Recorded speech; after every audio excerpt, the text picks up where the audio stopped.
হিমন্ত বিশ্ব শৰ্মা ডাঙৰীয়া অসমৰ শকুনি মামাৰ ভূমিকা গ্ৰহণ কৰি আছে। বিজেপি দল বিশেষকৈ মুখ্যমন্ত্ৰী আজিৰ তাৰিখত গম পাই গৈছে যে তেওঁলোকৰ কেলেংকাৰী এতিয়া ৰাইজৰ মুখে মুখে, আৰু সেইকাৰণে মহাভাৰতৰ শকুনি মামাৰ দৰে আজি অসমৰ সমাজৰ মাজত আজি বিভাজন সৃষ্টি কৰিবলৈ চেষ্টা কৰিছে।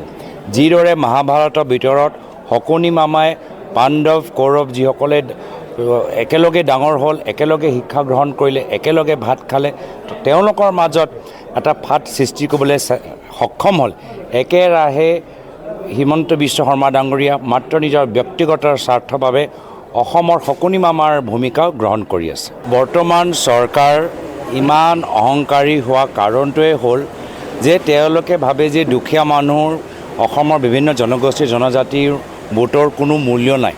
তেওঁলোকে ভোট চুৰি কৰি নিজৰ চৰকাৰ বনাব আৰু আদানী আম্বানীক অসমৰ মাটি বিক্ৰী কৰিব আৰু বাকী ঠাইত নিজৰ পৰিবাৰৰ নামত তেওঁলোকে মাটি কিনিব।